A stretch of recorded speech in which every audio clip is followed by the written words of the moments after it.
முருகா, வெற்றிவேல் முருகா. என் அன்பு பிள்ளையே, 30 நிமிடத்திற்குள் இதை நீ கேட்டால் மிக பெரிய அதிர்ஷ்டம் ஒன்று உன் வீடு தேடி வர காத்திருக்கின்றது. சவாலுடன் இந்த திருச்செந்தூர் முருகன் உன்னை காண வந்திருக்கின்றேன். வாழ்க்கையே வெறுத்து போய்விட்டாய். கஷ்டங்கள் வேதனைகள் கொஞ்சம் நஞ்சம் இல்லை. இனிமேல் நம் வாழ்வில் எந்த ஒரு துக்கமும் இல்லை. நாம் எதையும் கொண்டு போறதும் இல்லை. யாரும் நல்லவர்கள் இல்லை. நம்பியவர்களும் நம்பிக்கை துரோகித்தான் என்று வெறுத்து விட்டாய். யாருக்கும் பாரம் இல்லாமல் தனிமையை அதிகம் விரும்புகின்றாய். தனிமை மன நிம்மதியை தருகின்றது. இதுவரை உன் வாழ்க்கையில் வலி, துயரம், கண்ணீர் மட்டுமே பார்த்தாய். ஆனால் இனி வரும் நாட்கள் உனக்காக அற்புதங்களால் நிறைந்து இருக்கும். நிம்மதி, சந்தோஷம், ஆனந்தம் உன் வாழ்வின் துணையாக இருக்கும். என் மீது கொண்ட நம்பிக்கையை ஒருபோதும் குறைக்காது.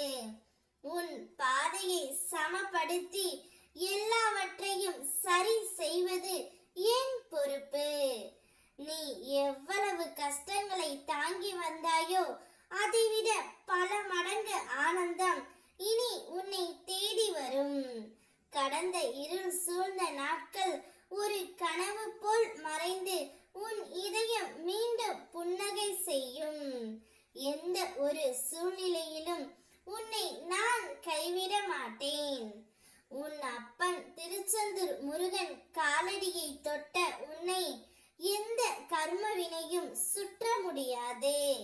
என்னை அப்பா முருகா என்று அழைத்த அந்த கணமே உனது சிந்தையில் இருந்து அறிவாக நான் செயல்படுகின்றேன் பிள்ளையே.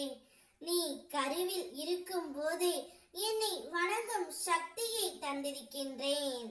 வாழ்க்கை என்னும் சூழலில் வரும் துன்பங்களை கையாண்டு பக்குவம் கொண்ட பிள்ளையாய் உன்னை உருவாக்கியிருக்கின்றேன்.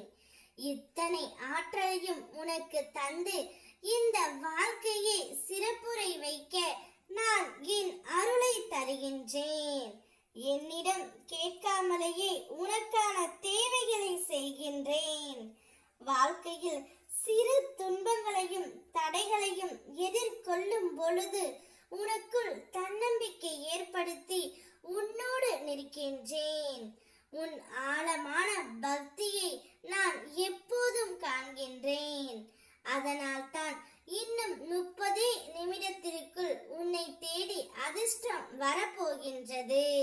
சந்தோஷமாக இரு, நான் இருக்கின்றேன். ஓம் முருகா.